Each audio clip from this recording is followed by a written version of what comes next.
Hi and welcome to episode 8 of the Comedy Defect podcast. My name's Winter Phonander. Again, I'm the host of the show. Yes, I am. I'm a comedian. I've had some great gigs recently, guys. I've had some great gigs and some horrendously shit gigs. You know, sometimes it isn't your fault. The great gigs were like theatre gigs. It was wonderful, and I tried some new stuff and it worked and it was great.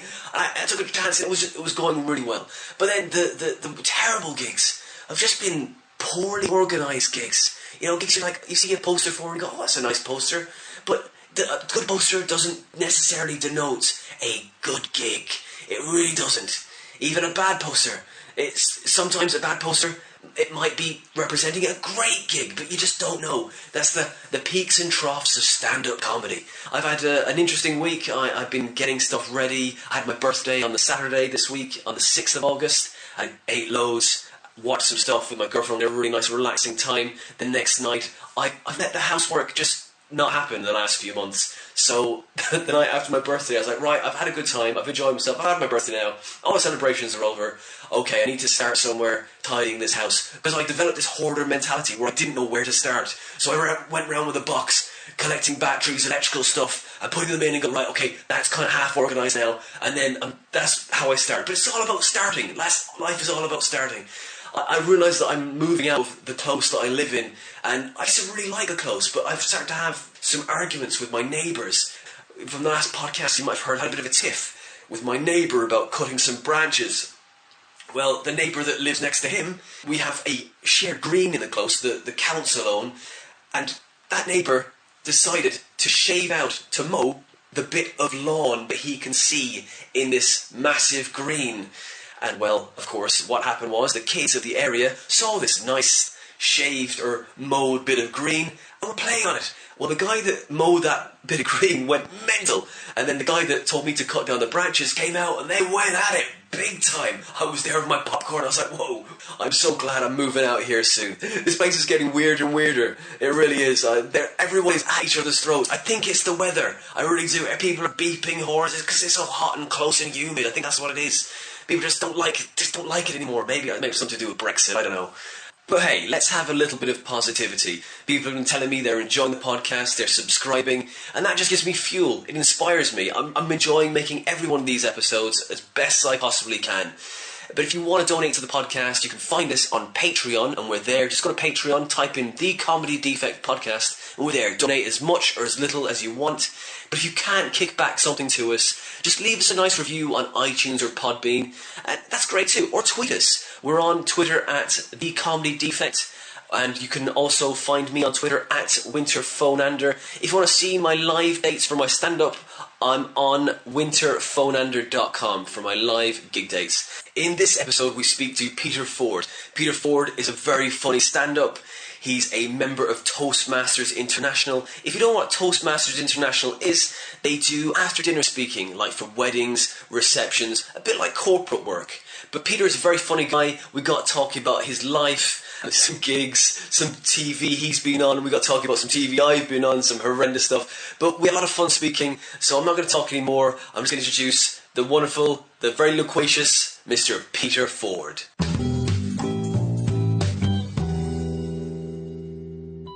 Don't really want to go through a learning process. And I'm not working with people who are going to say, oh yeah, there's nobody else there except my wife, so she doesn't know what to do. It's like Excel. I can put the stuff in, I've got the columns, I can add it up with the calculator if I need to, but okay, I know the formula, just a drag and drop, but what more do you need it for? Just to collate stuff? Absolutely nothing. Yeah. It's usually what you get receive, and then I put my monthly figures in one. Yeah. But I've never done the adding up, because now I do exactly what you just said. That's it, it's all there. It's in a document. Wonderful when you showed something. You worked it all through, are you? Yeah. I'm already doing all this. That's it. It's all for show. Because I can't see the point. If I was doing it every day, then of course I would have made the effort. Yeah. But not. But I do try to watch these little tips for Excel on YouTube, but then my brain just drifts off and into somewhere that it wants to be. I'm terrible for any sort of learning process. When they say, I'd much rather buy a piece of software and just wrestle with it for a few days until I grasp what it does, rather than if somebody says, now watch this film and it's all going to be in you. And I drift off. My brain is somewhere else after about 2 minutes. The same as me. It hasn't got me in the first 2 minutes. No. I'm not there. No. I'm somewhere else where I want to be. I can't do it. And it's always been the same with me. I left school with absolutely no qualifications at all. They didn't even have an O-level. But I've been corporate director 8 times. Great. In fact, one company I actually went to as a general manager, and that was Canon, the last one. And we were interviewing for a general manager position, and they said, we couldn't employ you for a junior position here if you were 10 years younger because you wouldn't be qualified. But because I was going in for a position where qualifications were not important, it was experience. Yeah. I went straight in. So we live in a crackpot world, I'll tell you. That's great. But it's that catch-22 thing, isn't it? I mean, when I was in college, going through the mill of work experience, went through that book of contacts, emailed everybody, went through the whole book, got a interview with a company called 4MC, and they did all the post-production for the work with George Lucas for the Star Wars, I think it was the episode 1, back in this is years ago now. Went down, great, we want you to work as a runner first, and then we'll teach you the ropes and everything. I said, I'm in my degree now, I've worked hard enough to get into this course, I can't quit now. Caught in between two things. Then when I finished my degree, went back to him and said, "You're too old now." We wanted someone we could mould at the start. But I should have gone with it. But it's like, hey, and then when I finished my degree, you're overripe now. We can just. I think you're far better working for yourself, and I think you're far better. All right, you might need an agency. I never did use marketing myself, but I mean, one of the best jobs I had, I turned my business from consulting into a recruitment business, and it was not going particularly well. We went into the major recession of 1991, and the best job I ever got was I opened the Telegraph, because it had a big jobs page in those days. It doesn't anymore. Big jobs pages. And there was Trafficmaster, which is the big corporation that has all the cameras on the road, right? That are checking, for traffic jams and all that sort of stuff. Fabulous opportunity as their sales and marketing manager, but I didn't want it because I didn't want to actually work for somebody. I like being freelance. And I rang the bloke up, as managing director, I rang him up and I said, you don't want to employ me, but I can do this job for you. And it would be cheaper, and then if you don't like it, you can get rid of me with no repercussions at all. He said, fine, come in and see me. I got the job. They were paying me £4,000 a month for God knows how long. It went on for a couple of years. Wow, great. And I was still doing other things. Yeah. Because I wasn't actually employed by them. Yeah. So I could, It's great. Absolutely fabulous. Amazing job.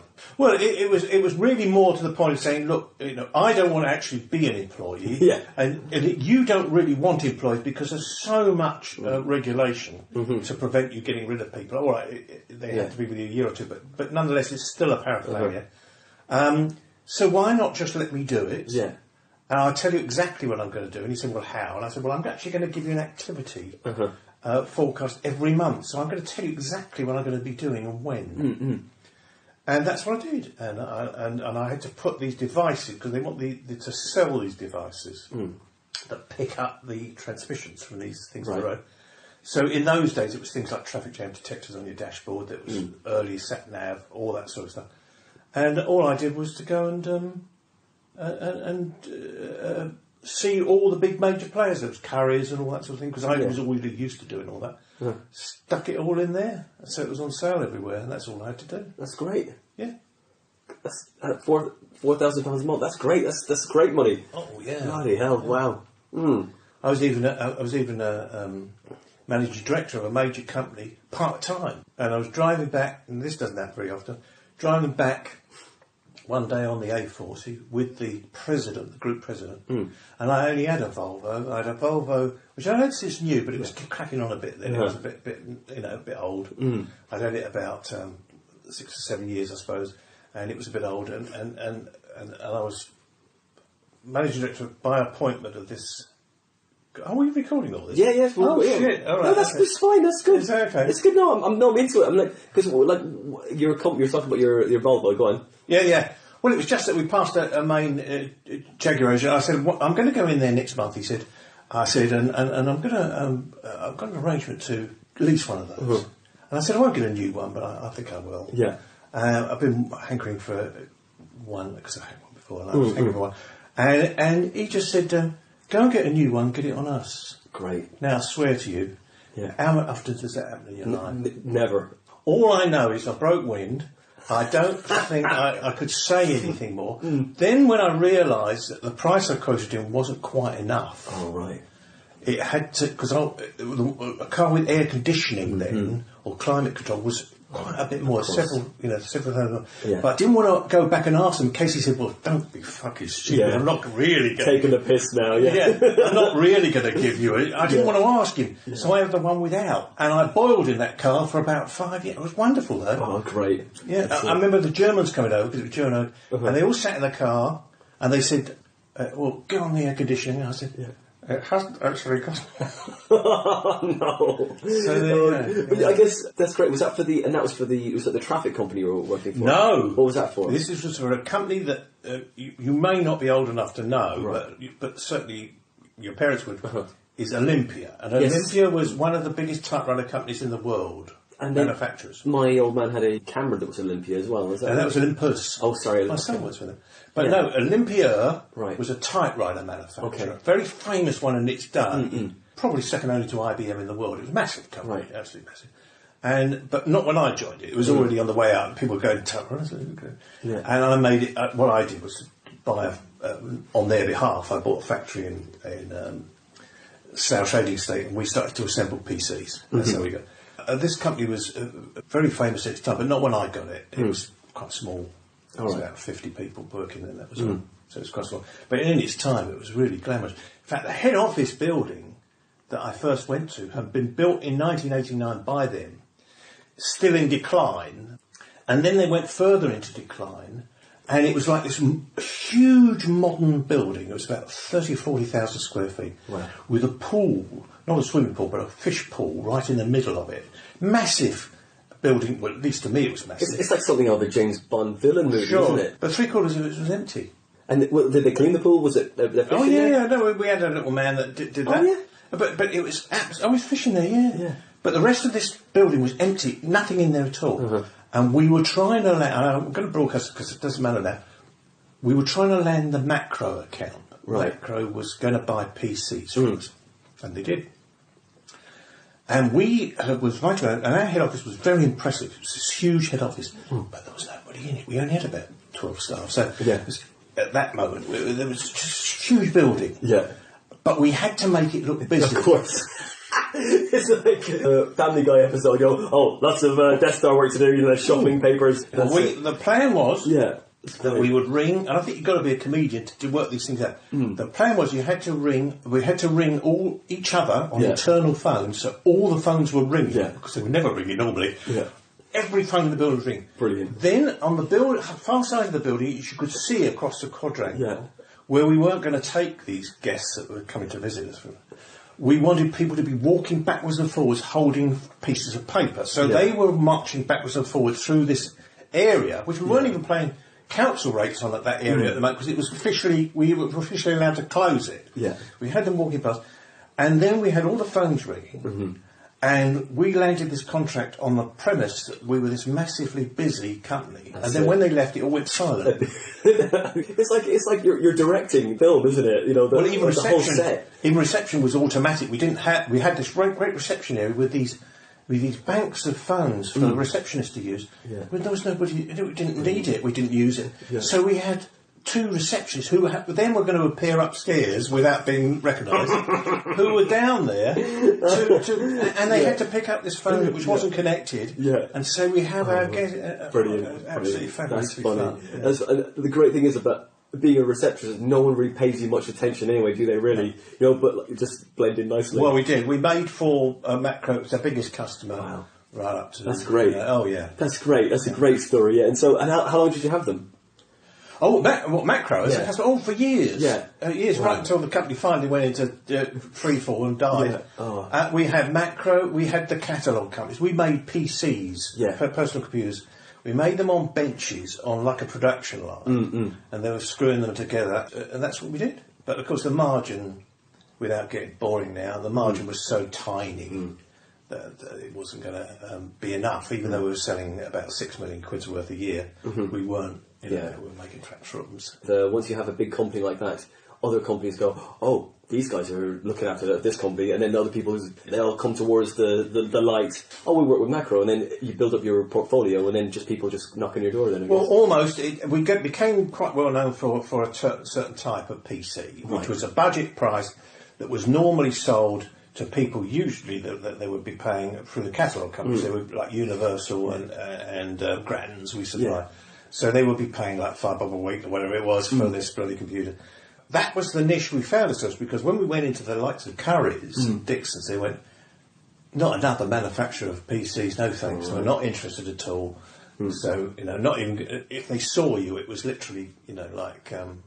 You were the lowest sales. Oh, absolutely. No. You come, we're Olympia, and they go, yeah, you were. We found the niche with this whole spectrum of catalogue companies. There was the guys in Liverpool. What are they called now? Universal, Gus, great Universal stores. There was, there was Grattan's. There was all of these sort of catalogues that women have at home and men have at home, where they've got the great thick catalogue. They used to, I'm going to buy the children's school uniform, and it's £5 a week, that sort of stuff. So that's exactly where we sold them. Yeah, and it was. And you get distributed everywhere, and that was before the internet that was so prevalent, I guess, wasn't it? And you could. The internet was there. Yeah. The fact the PCs were connectable to the internet. Just to give you some idea, Google hadn't come about then. That's how long ago it was. And it just shows you how fast things have moved since we closed the company in 1999. Google did exist then, just about, but it wasn't. Nobody heard of it. I think Yahoo was a bit more flavour of the month. And I came out of there, and then I turned it into a mail order business selling products. Yeah. I mean, so really, you've been involved in comedy since the beginning, because that was more like a sitcom, what you just described to me there.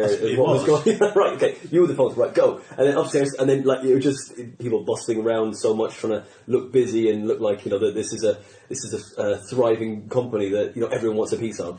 Well, I think humour, to me, the best comedians that you meet, I think, are people who've always been funny.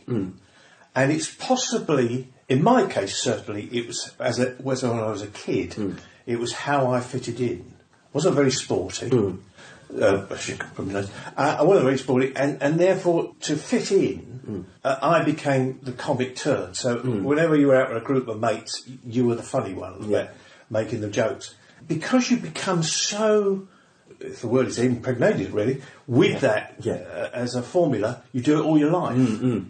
So when I came into stand-up, I'd already been doing humorous public speaking for 10 years before that. A mate from that circuit of doing the speeches actually said to me, let's do stand-up. If you do it, I'll do it. At that time, I was 64, and I did my first stand-up.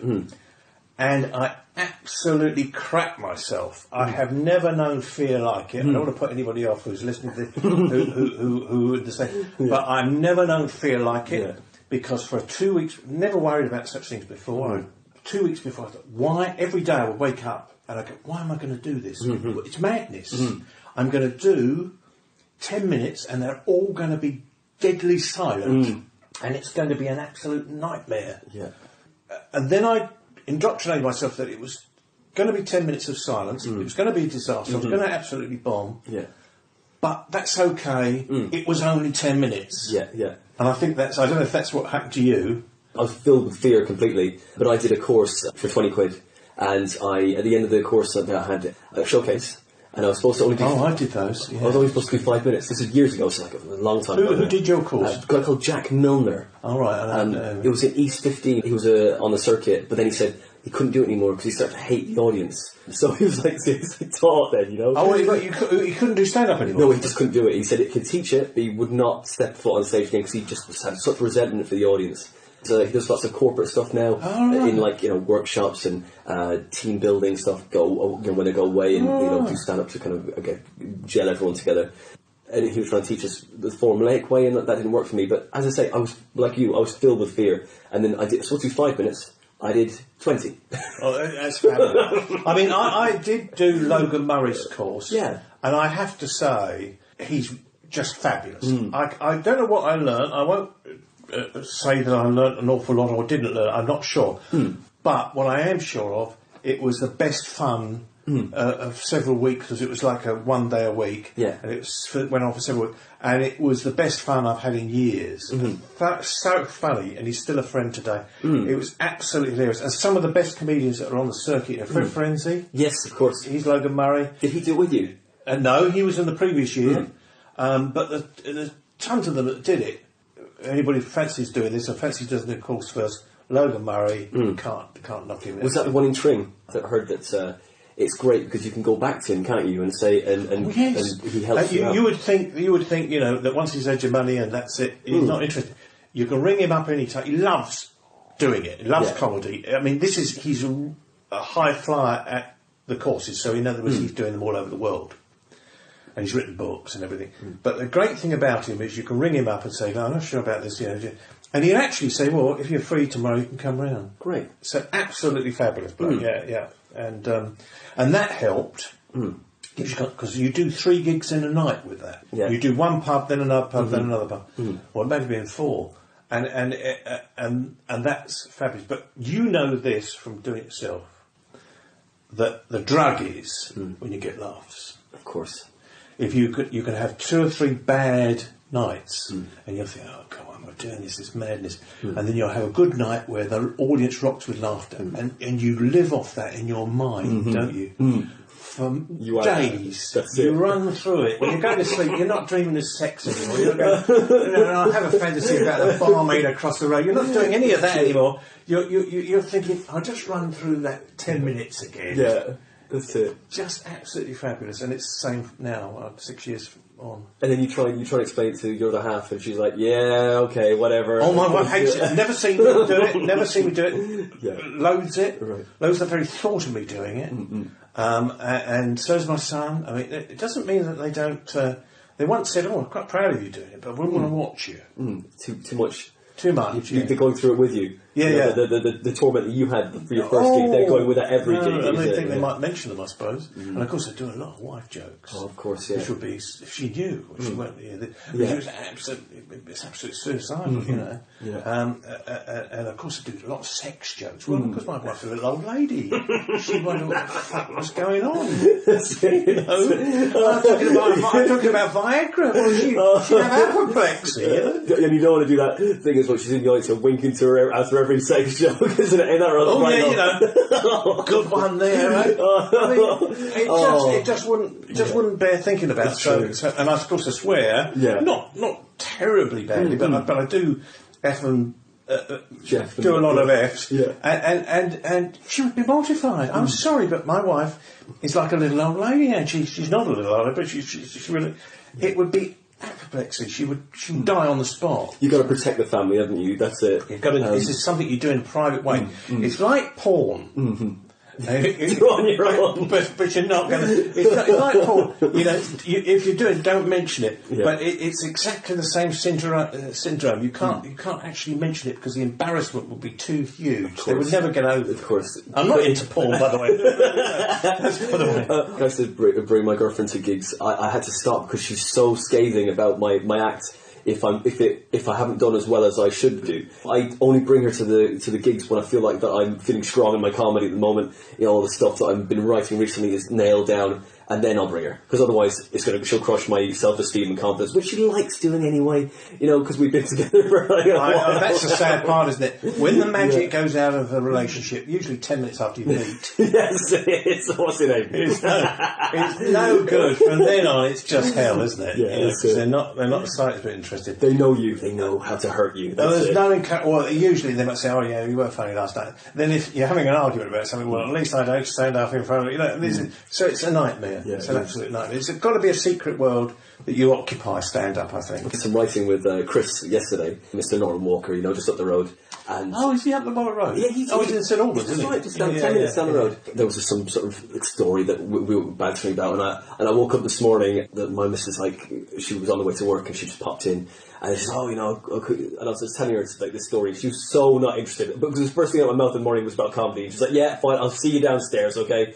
But that's it. It's just constantly ticking over in your head, isn't it? You did the public speaking. I'm sure it helped you a lot with getting better more quickly. Well, I wasn't afraid of audiences. I was afraid of doing badly in front of an audience, but wasn't afraid of the audience themselves because I'd already passed that years ago.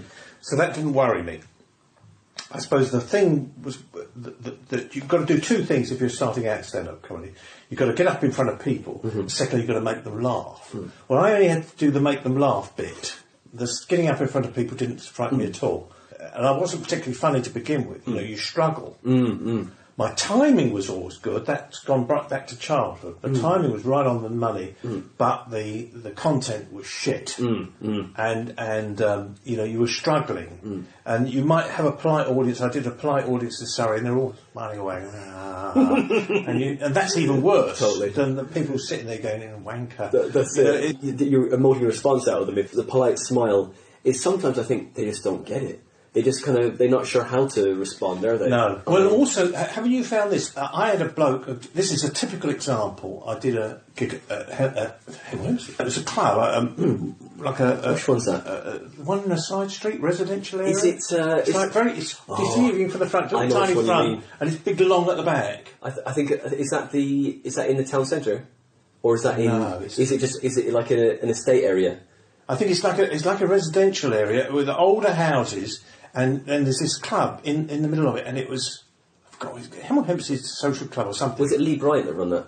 Yes. Yes. And is that, it was a rugby club, was it? Yes, it might have been. Yes, that's a really nice. He gets a lot of people in actually. He does. It was absolutely packed. And who was on the bill? Oh well, I've done it 2 or 3 times, but you know, I've done it all with Fred Francis has been there, of course. But the night I was on after the second half, and people had struggled. I went well, and they booked me as the top act. Great. 2 months later. And the other thing is, because I only got that time particularly, I only got the 20 minutes or 30 minutes.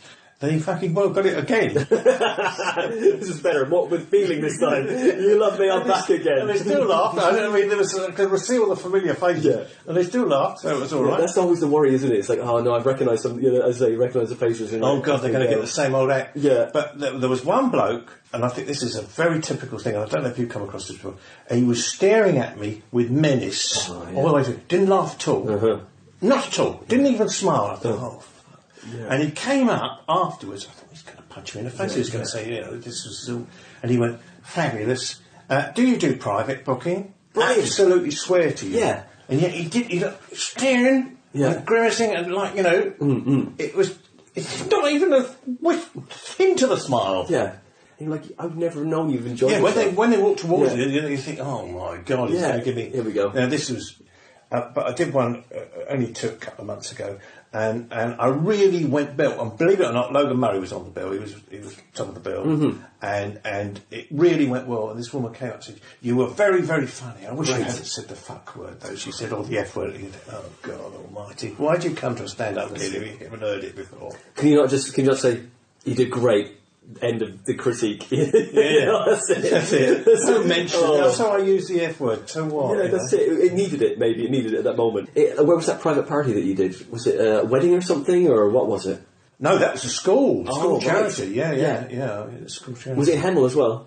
No, I can't remember. I'm terrible for...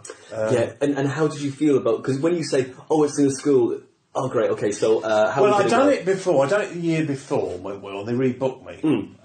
And it's run by a guy, Brian something. He does the Mysterio. Have you ever seen him? I think I have, actually. And he's a really lovely bloke. And it turns out, you know, he's a smashing bloke. Just what you would consider is an ordinary bloke. Yeah. And he does this comedy stuff. And he does the Great Mysterio, which is basically... he does the magician where it all goes wrong. And he does mind reading where it's all going wrong, and he does cards. I think I have seen him. Yeah, I think I have seen him. Yeah. Very funny, very, very funny, and he's a lovely bloke. And I was walking around with him because I come from an era when you have certain respect for certain types of professions, and it turns out he was the chief psychiatrist for Bucks. Wow. So he's like, you know, his day job is a very serious, very, very intensive type of job. And then he was, in the evenings, he got his rocks off by being the Great Mysterian. He needs to decompress somehow, doesn't he? This is it. Yeah. Oh, God, that's a very full-on job. The chief psychiatrist for Buckinghamshire. I think so. I think that's what he said. What happened was, we had a comic, we were doing a rugby club, Again, don't ask me where. Yeah. And it was a rugby club, and one of the comics had a sort of aberration. He collapsed on the stage. Oh, right. And they said, don't worry, there's a doctor in the audience, I've seen him, Brian is there, register what thing. And he came, Brian, who was on the circuit. And he was, stethoscope and all. And I thought, we've been slapping this bloke on the back and fucking blinding with him. Mm-hmm. And he was disrespectful, but not for his evening job, he wasn't, Actually a doctor, actually a real doctor, trained doctor and everything. That's a consultant. Did you have to go on after that? Or was it before? We did, actually, yeah. Well, how did that go? Well, it didn't go too badly. I find, and I don't know if you do this, Winter, but I find and I've only really learnt this recently, really, if I change the order of the act, apart from putting new stuff in, I'm much better than when I'm just trotting out the stuff in the order which you normally get it, if you know what I mean. You remain connected, don't you? You do, because your mind's having to race to find where you're going next. Whereas if you're just doing a same pattern, and I think the timing goes off, and I don't think it works so well. Keeps it fresh and keps it alive. It's something about that tone of voice that is, okay, I need to know what the next line is. There's that panic, the mad staring eyes. Totally. Oh, it's going to be good, guys! Dribbling, anything like that. Yeah, it's all there. Yeah. The audience is on your side, you know what it's like. It's absolute adrenaline. There's nothing like it. If anybody says, why do you do it? Yeah. You can only say it's for the one great gig in whatever it might be. With you, it's probably every gig, but for me, it's not. It's a struggle.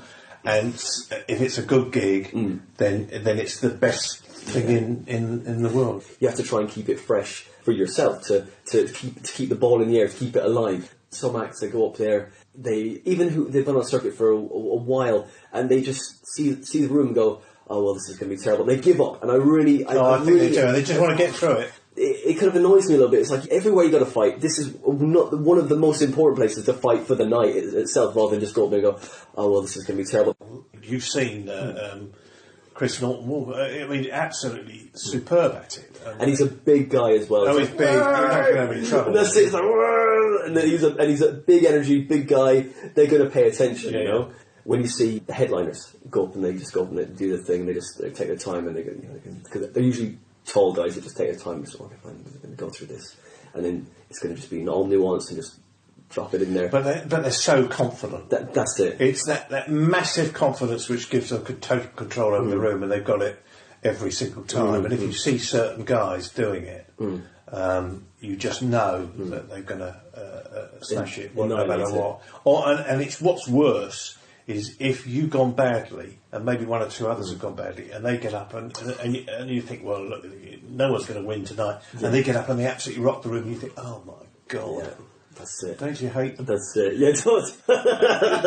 How many gigs a month do you do? Like, no, not that many. I do what I'm asked to do, but I still, in spite of my age, I still work full time. Oh right. What is your job? I've got a mail order business, so I still work every single day. It's a one-man business, so basically, and I work hard every day, 8 hours every day, 6 days a week. Taking phone calls from people, ordering stuff, and all that kind of thing. And I get lazy, because you've got to, and you know this, when you get gigs, you've got to keep asking people. They're not going to say, oh, we must get old, must get old winter and for this one. Sometimes that happens, but a lot of the time, if you're relying on just that happening, you'll starve, and you do it professionally, not like me. So it is difficult, but I do tend to be lazy, and I tend to wait until somebody usually Facebooks me and says, are you free? And it's usually a cancellation. Yeah. I haven't got a conflict, but and then I ring the Samaritans up. No, not but I that's what happens to me. Those usually the best gigs that you're called in the last minute because we've got to have a cancellation, and it's usually nearby. And there's usually an audience there. When I first went full time, I'd sit on Facebook going, "Oh right, there's another. Send another email off it goes," and you get some ropey gigs. Turn to gigs, go, "Oh sorry, the gig's cancelled. Did you not know?" No one has Facebooked me or messaged me. They had me on Facebook, whatever. Oh, I put it up on a page that I changed the date of the gig. That's not good enough. You just contact. People think they're promoting and they're not. A good poster does not mean that you're a good promoter. Basically, no. In fact, some of the best that I've seen have been the ones that have emailed. They've got the audience. Every time an audience member comes along who's not perhaps been there before, emails taken, and they're emailing them several days before and saying, we've got winter. And then 2 or 3 days later, just beforehand, they're doing the same thing. Yeah. And then, next day, and then on the day. And it's really clever marketing, and it's persistent, and it's not costing them very much. But as you say, just to stick a poster, you're just dead. Nothing's going to happen. It's all shiny. Great, you've done very well at Photoshop. Now just go and get the audience and get the venue right and contact the acts. Just help us out a little bit, Otherwise we're all wasting our time and money trying to get to these bloody gigs that aren't actually happening. Well, the worst one I think I ever went to was a very famous guy. I won't mention his name. Very famous guy, very nice bloke, and he ran this one, and it was in a council theatre building, right? And they hadn't promoted it; they were supposed to, but he relied on it. Yes. So we went there. And there was absolutely almost no audience at all, and his words were, "Shall we still do it for each other?" And I thought, "Fuck that for a game of songs. I can't be bothered to." Not this month. No, I haven't. I've got public speaking coming up this month, but I've got a gig next month, which is for Andy Gleeks. Oh yeah, and that's Comedy in Ladder? Oxfordshire. Yeah, it's a Comedy Ladder, but the new one. No, Oxfordshire. That's the right one. It is. This is Oxfordshire. Yeah. It's the new one. I did the comedy. I've done Comedy Ladder from it before. It was a really friendly gig. Yeah, it's nice. It's a really nice one to do. But this is in the new. They've got an extra one going. We've got branches. Oh, nice. And they're franchising out. That's good. I think this is it. So I'll do that one. Yeah. But that's about it. I haven't got much else. I should be asked, and sometimes I'm asked. Don't suppose you could do it tonight? And I pretend to look in my diary. All right. Just put a phone down. Yeah. I just must. I can move that one. And, no, that's it. Is it paid? Okay, good. Thanks. To get a drink, I'll take the drink. So desperate, I don't bother with the money sometimes. Yeah. I actually walked out of one. It was in Newtown in Hertfordshire, in a great room. It was upstairs in a pub. Yeah, great room. And he went to pay me at the end, or he apparently went to pay me at the end. I had not thought about it, and I walked out without being paid. Oh no! And he tried to give me that money for months, till I saw him again, and then I was too long now. Oh, it's a terrible thing to say because it makes it sound so blasé, but it's not really. I mean, it's the buzz that I'm chasing the buzz. That's it. Yeah, that's absolutely. What was the worst gig you've done? Oh my God! It was about for who? About 6 or 8 months ago, and it was one of these websites that mails you and says, do you want? And I had never bothered to do it before, but I'd signed up with them, but I hadn't bothered to accept any gigs, and I thought I'll do this one. And it was near St Albans, and it was the most deadly thing I've ever done. The promoter didn't turn up. 3 of the comics turned up out of 5. Right. It was absolute, and the audience wasn't the slightest bit interested. It's a bit like playing a piano to somebody and they're not in the same room. It was absolutely like that. And the other worst gig I did was we'd done one at the Hemel Hempstead skiing. The snow centre, just down the corner. And it was upstairs in the bar, and we'd done that. Fred Frenzy was... Who was that with? Fred Frenzy. But who booked that, though? Oh, I can't remember. And we did this one, and actually there was another promoter there, and he said, I don't suppose you do one for me. And you went, of course. Great. And it was in St Albans. St Albans is a very posh place, but there's one part of St Albans which is specially built, which is an absolute dump. And there was a working man's club, and we went in there, we had to do this gig. 2 of the comedians refused to appear, which was daft, because it was just so hostile. But the rest of us said we were up for it, we'd do it. And just to give you some idea of the standard of heckling, there was a bloke standing at the bar that looked as if he'd been hit by a truck several times, was still standing. He was as wide as a small building. He was absolutely, and all he kept saying there is, "Get off, you cunt." Oh no! Unrelenting heckler. You can't even put him down. You can't. What are you going to say? Oh God! So it's absolutely not welcome. One of the guy that does the Swedish act, the Olaf Falafel, yeah. Well, he was on as well. Now, you won't want me to mention this, but I will. Sure. He was on, very, very funny, but didn't go well, but not because of his material, because he's one of the funniest comedians you've ever seen. And as we got out, I was giving him a lift back to the station. And he got in the car, and he sat beside me and says, "We will never, ever talk of this again." I think I met you before at a gig in High Wycombe. I think it's a private club a little bar just outside of High Wycombe, just on the hill. You go up the hill and it's like the back road to High Wycombe. It's not the one that was run by... Is it Keith? He looks like Father Christmas. Oh, God, yeah, it was my favourite place to go. Did I meet you there? I met you there, it is High Wycombe. Yeah, that's right. Yeah, it was a golf club. That's right. I met you there, didn't I? Probably. In the winter time when it was snowing. I did a lot there. Yeah, that's it. I must have appeared there 5 or 6 times. It was my favourite place to go. The audience was so friendly. Keith was such a good host. Not a great MC, and I'm sure he wouldn't mind me saying that. But he was, warm, and people liked him. And the audience, he had a lot of audience participation, and the numbers were growing and growing and growing.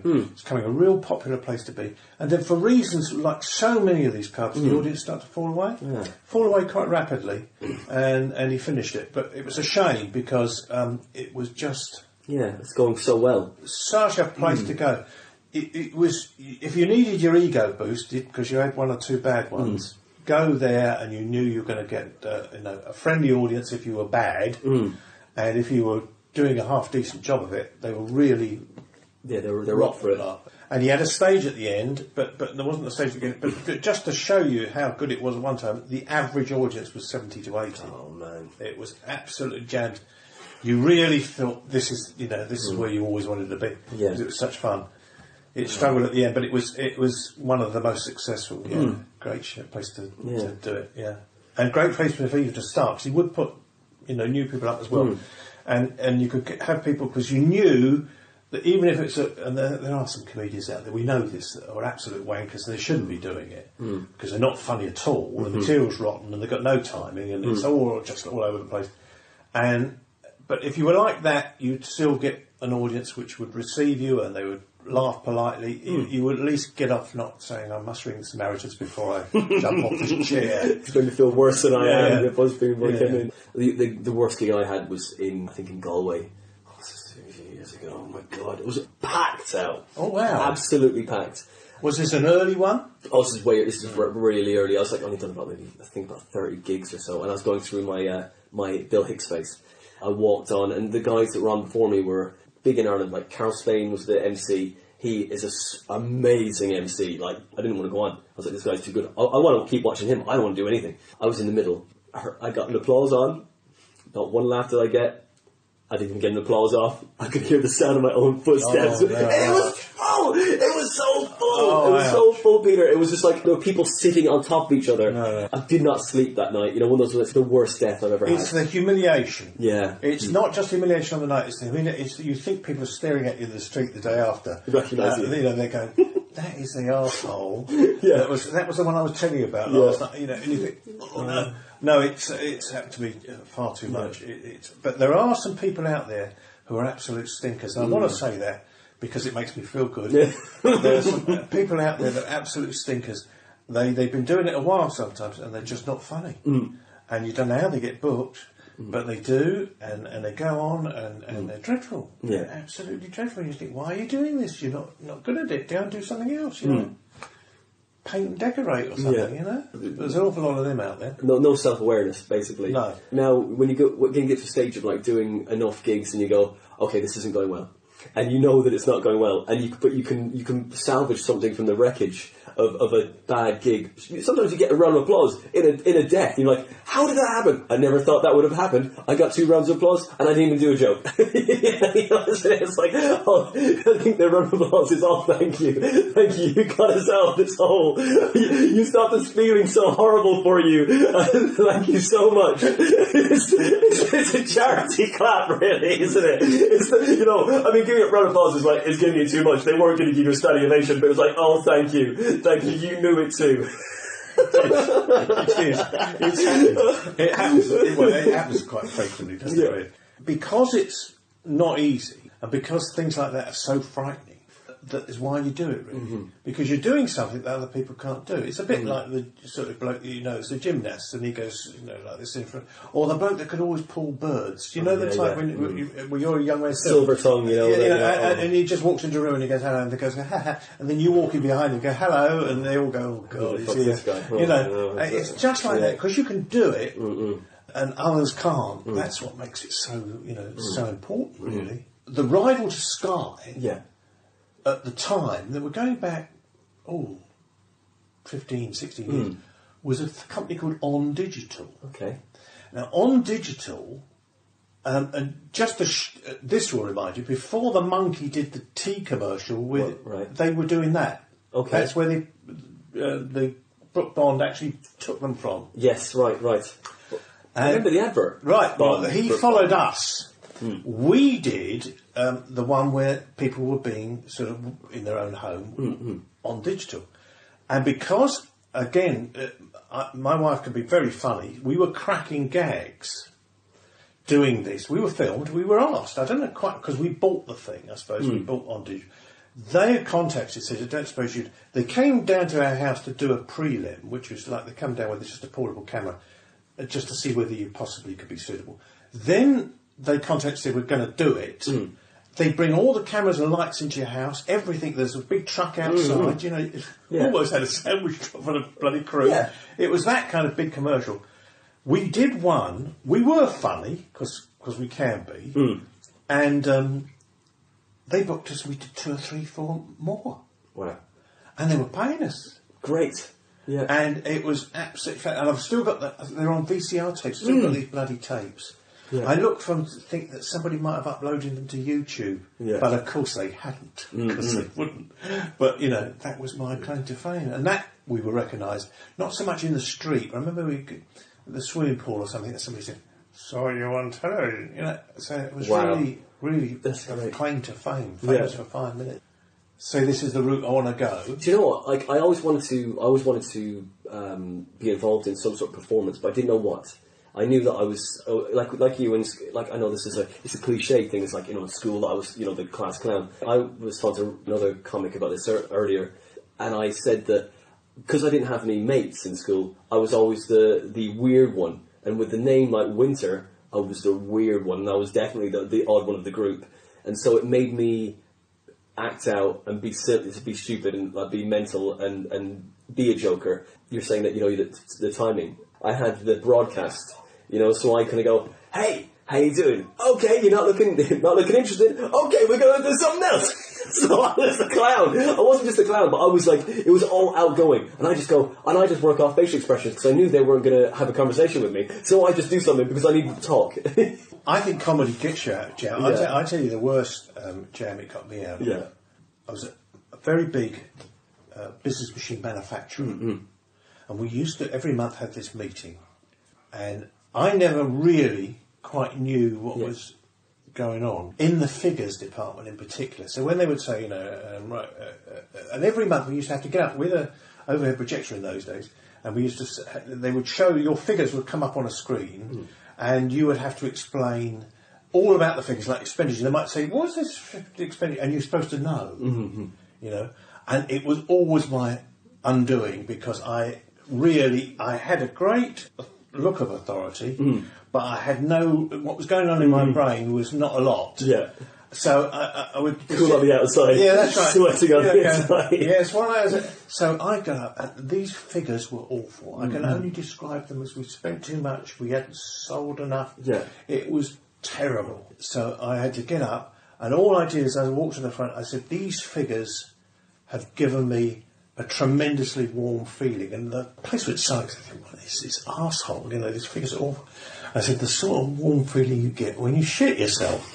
And that's all that they laughed right through, because they weren't expecting us, but they laughed through the whole presentation. So I got off without any criticism of my figures at all, and yet they were awful, the worst in the room. But I was able to just sit down without, you know, they're all going, oh, great gag. And for weeks after they go, oh, what a joke, you know. And that was all I got from that, really. So it does get you out of it. Does, a few jams. Oh. Yeah, that's where for me, so performance, it kind of evolved from that. And then doing the comedy, kind of just brought all of that side that formed when I was a teenager back out again. Right. You know, because I think we stop at like 15 and we just get taller, or that's about it. And it's all kind of in there. You're messing about with your mates in the morning, you know, before school or something. You know, so what do you say? Well, I brushed my teeth, and it's the funniest story ever because you watched something last night and you kind of build it into this little vignette that you created just for the 5 minutes before school starts, and you have callbacks and random bits. Oh, you saw that as well, and like the interaction with your mates, all in that one moment. Sure. You know, and you're like, how is this? It's all just coming to you. It's all just everything's firing. You got that playfulness of youth of just we don't have any other responsibilities. Just you're in the moment fully. In comedy, I think that if you are self-aware enough, you continue to learn. You devolve. They say you're evolving, but you're devolving back into that original state when you didn't have the pressure of what you put on yourself. And I think that somehow the timing.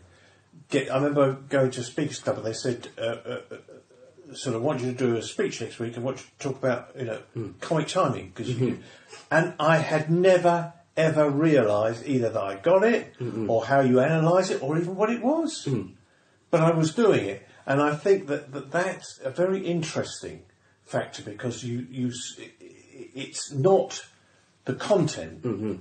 I went to a comedy workshop for a period of time and it was great fun. And I'll give you an example of this. One of the blokes there, he accidentally come up with a joke. He was writing this thing which he was just running past us, and he was standing up in front of us and he was sort of running this thing through. And basically the line of the joke was, you know, sex with his wife. He didn't have it that often, and he said he was trying to convince her to do what he wanted to do, and she was trying to convince him to do what he wanted to do. And that was the line of the joke, you see. And he said something about, but she wanted me to paint the walls. And I said, hold on a minute, this is the joke. You don't say that. This is the joke. You say, so I asked her what she wanted to do, and I said to her, you tell me what you want to do. And he said, but who wants to start decorating at that time of night? Yeah. That's the joke. And it's the way that you put it together and then time it properly as well. And it actually, you know, you can actually have make yourself a really good laugh coming your way. You know, you bring it to life. You know, yeah, you do. That's it. But that's as you go, you just kind of like start to kind of like laser them out. Is that there it is. Because the last time we did one together, which was a few weeks ago, wasn't it? Yeah. And the audience was a good audience, but a little bit mouthy. And you were great. You'd actually got control over them very quickly, which the rest of us didn't.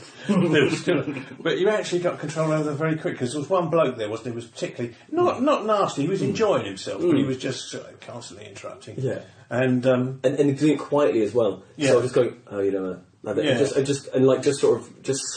not enough that you could put him down in his place. No. Just enough to distract. Yeah. And try to take away your momentum. Yeah. And you know, sometimes. And he went over your punchline at one time. Yeah. Which was catastrophic. But you know, it's one of those things, isn't it? You got to just kind of roll with it and see how inject enough energy into it, and hopefully you'll make it float. Sometimes you just make it die even harder. But at least you gave it everything, though, isn't it? You know, you're like, well, I didn't quit. I just went for it. That's it, isn't it? It's the main thing. Absolutely brilliant. Yeah. It's the main thing. Just not quitting with the with you know, giving up on the gig, because you never know. You might salvage something from the wreckage. Wait, you don't have any gigs booked in this month? No. Any next ones? Yeah, I've got that one to do for Andy Gleeks. Andy Gleeks, you say the Comedy Ladder, yeah? Yeah. In Oxfordshire. Yeah. His new one. I've got that to do. But that's about it, really. Yeah. No. Good. A lot of public speaking to do, humorous public speaking, and... who do you do that for? Is that just... And I'm also a member of the Toastmasters organisation, which is a great sort of fun thing to do. There's lots of speech clubs all up and down the country who do all that. And it's well paid as well, I'm sure, is it, Toastmasters? It is, yeah. That's great. So, yeah. And what's the size of the rooms usually that you usually play for? Well, after dinner, you know, it could be anything really, but you're basically doing a comic turn. You're just doing it after food. Which is where we want it, not during. No. But you know, you do it, or you might be doing it between courses. They usually bring people like me on because it's going to be, it's going to be a laughter thing. I'm not going to do serious speeches for them.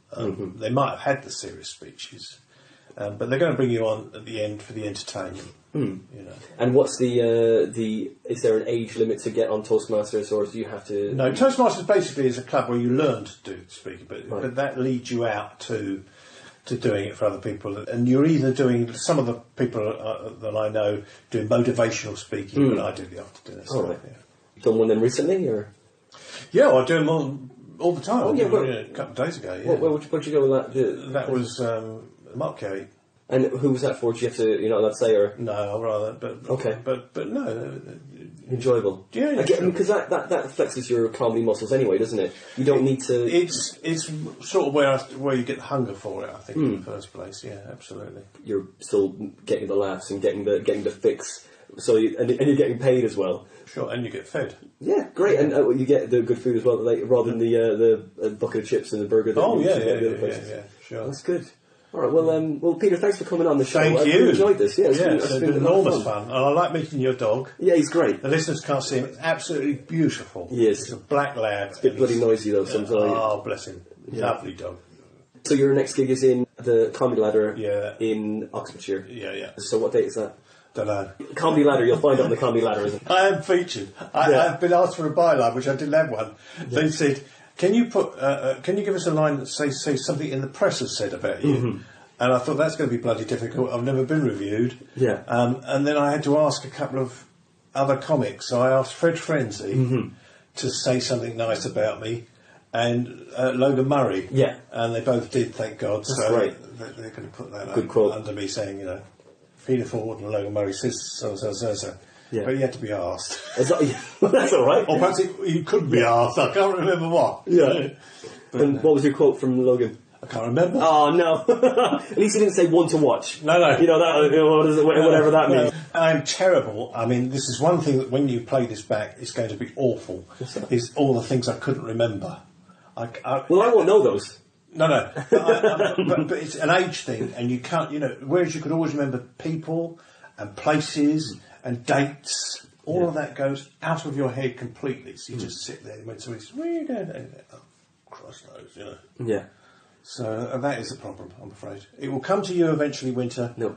But not yet. It is coming to me. No, it is. But it will. It's getting there. Honestly, I mean, my hearing is going now as well. I used to work on a building site as well, building stone walls, and I think that has had an effect in drilling and things like that, like hammering stones and stuff. Okay. I wasn't in jail, but.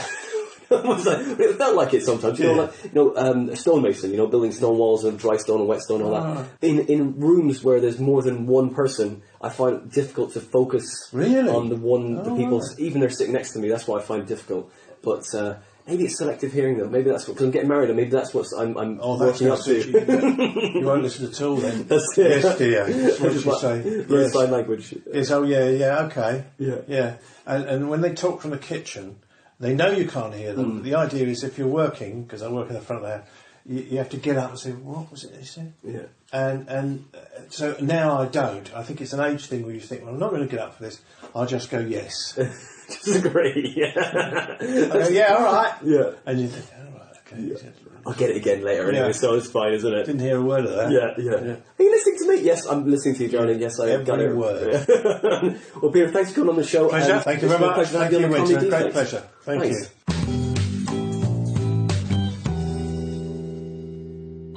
And that was Peter Ford on episode 8 of the Comedy Defect podcast. I really enjoyed talking to Peter. We talked a lot on and off mic. We talked for ages after we stopped recording. He really liked my dog and he made a few jokes and we had a lot of fun. If you are liking these podcasts, just let us know. You can find us on Twitter at The Comedy Defect. You can find my Twitter page at WinterPhoneender. If you want to come see my live dates, you can find them on my website at winterphoneender.com for all my live stand-up dates. Now, if you want to donate to the podcast, you can find us on Patreon. We're there under The Comedy Defect Podcast. Donate as little or as much as you want. But if you can't kick something back to us, just give us maybe a nice review or subscribe, tell your friends, share the podcast that you enjoy the most. And that all helps too. If you liked episode 8, well then you're going to love episode 9. I've got an interview with a very funny, a very different character comedian. It is the wonderful Mr. Fred Ferenzi. His real name is Peter as well. I like to double up on the names Peter with Andy and Andy, and I've got Peter and Peter. But that is next Wednesday that's going to come out, and you're going to love that. We'll go really deep into comedy and the psychology of it. There was some parts of it I didn't want to release because I found that it was too telling about me. I thought, you know what, I'll leave it in, it doesn't matter. I'm not going to say any more because I don't want to ruin it, but you'll have to wait until next week's episode, episode 9, with the wonderful character act Mr. Fred Ferenzi. And that's it from us this week on The Comedy Defect. We'll see you next time for episode number 9.